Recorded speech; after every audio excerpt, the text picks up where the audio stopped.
श्रोता प्रेमियों, मैं राम सागर शास्त्री आप लोगों के समक्ष रखने जा रहा हूं एक प्रसंग, अहिल्या उद्धार। देखिए, अहिल्या गौतम ऋषि की पत्नी थी जो परम सुंदरी और पतिव्रता थी। एक बार की बात है, देवराज इंद्र ने सूर्यदेव से पूछा कि इन दिनों पृथ्वी लोक में कौन सी स्त्री परम सुंदरी है।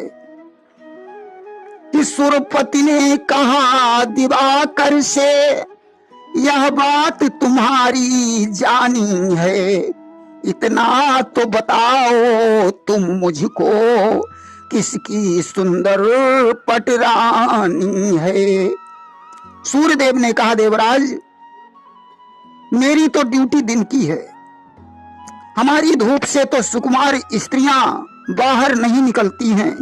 इस बात को तो सिर्फ चंद्रदेव ही बता सकते हैं, क्योंकि उनकी ड्यूटी रात में पड़ती है और उनकी शीतल चांदनी में सुकुमार स्त्रियां बाहर निकलती हैं। आज इंद्र चंद्रदेव के पास पहुंचे और बोले कि तब कहा चंद्र से सुरपति ने, है बात न मित्र छुपाने की, बतलाओ सूरत में सुंदर नारी है कौन जमाने की। हे चंद्रदेव, आप मुझे बताइए कि इन दिनों पृथ्वी लोक में कौन सी नारी सबसे सुंदर है। चंद्रदेव ने हंसकर कहा, सुरपाल, इन दिनों गौतम की नारी अहिल्या के समान पृथ्वी पर कोई नारी नहीं है। परंतु इतना ध्यान रखना कि तब बोले शशि उस नारी का पति ईश्वर का परम पुजारी है। मैं पहले ही जतलाता हूँ, वह भी पतिव्रता नारी है। अहिल्या के पति गौतम ईश्वर के परम भक्त और तपस्वी हैं। अहिल्या भी कोई साधारण स्त्री नहीं है, वह पतिव्रता स्त्री है। मुर्गे की पहली बाम सुनकर गौतम ऋषि गंगा स्नान के लिए चले जाते हैं। इंद्र ने कहा, तो चंद्रदेव ऐसा करो, तुम मुर्गा बनकर आधी रात को बाम लगाना, तब तक मैं अहिल्या को गौतम का रूप धारण करके छल लूंगा। अस्तु, आज ऐसा ही हुआ। चंद्रमा ने मुर्गा बनकर आधी रात को बाम लगाई कि आधी रजनी को उसी रोज फिर मुर्गे का टंकोर हुआ। चल दिए नहाने गंगा को, गौतम ने समझा भोर हुआ। आधी रात को ज्यों मुर्गे की बाम गौतम ऋषि के कानों में पड़ी, उन्होंने समझा सवेरा हो गया है, अपना कमंडल उठाया और गंगा नहाने के लिए चल पड़े।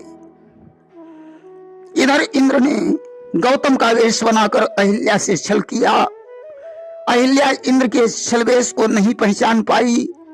उधर गौतम ऋषि ज्यों गंगा में स्नान करने चले, गंगा ने डांट कर कहा, मूर्ख गौतम, यह अर्धरात्रि का समय है, तू स्नान करने के लिए चला आया। अपने घर में जाकर देख, तेरी पत्नी से छल हो रहा है। अब तो गौतम वहां से भाग खड़े हुए। आकर देखा तो चंद्रदेव हाथों से दरवाजा पकड़े हुए खड़े थे। कि गौतम ने आ करके देखा तो चांद गए थे कीवारा, क्रोधित होकर मृगछाल खींच मुनिवर ने माथे पर मारा।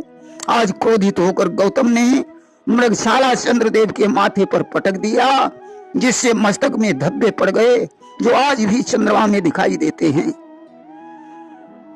देवराज इंद्र को श्राप दे दिया कि जिस वस्तु के लिए तुमने यह छलवेश धारण किया है, वह वस्तु तुम्हारे सारे शरीर में हो जाए।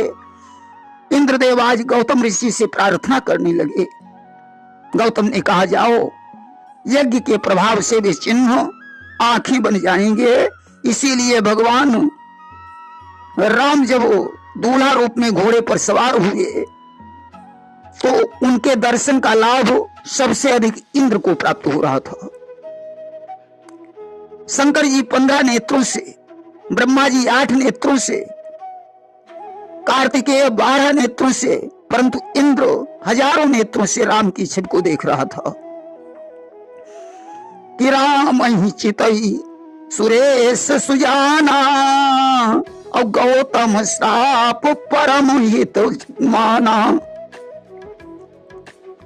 आज सारे देवता यही कह रहे थे कि इंद्र के समान आज कोई नहीं है, कि देव सकल सुरपति है सिहाई और धन्य पुरंदर सम को नाही।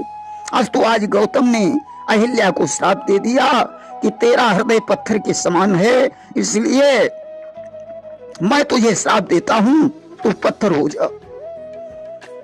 कि पाहन हृदय भयउति तोरा और पाहन हो श्राप या मोरा। अब तेरा उद्धार भगवान राम के द्वारा होगा। अहिल्या पत्थर हो गई और इंद्र को श्राप के कारण सिंहासन छोड़ना पड़ा। इधर नहुस को इंद्र बनाया गया, परंतु नहुस जब ऋषि मुनियों को पालकी में मचाकर इंद्राणी से मिलने जा रहा था तो ऋषियों ने उसे श्राप दे दिया, सर्प हो जा, जिसका उद्धार द्वापर में धर्मराज युधिष्ठिर के द्वारा हो गया। इंद्र को बृहस्पति जी ने यज्ञ द्वारा श्राप से मुक्त करा दिया। इंद्र पुनः इंद्रासन पर आसीन हो गए, परंतु अहिल्या का उद्धार अभी नहीं हो पाया था। त्रेता में जब भगवान राम और लक्ष्मण विश्वामित्र के साथ धनुष यज्ञ में जा रहे थे तो उन्होंने रास्ते में एक निर्जन आश्रम देखा जिसमें एक शिला पड़ी हुई थी। उसे देखकर राम ने विश्वामित्र से उस शिला के बारे में पूछा।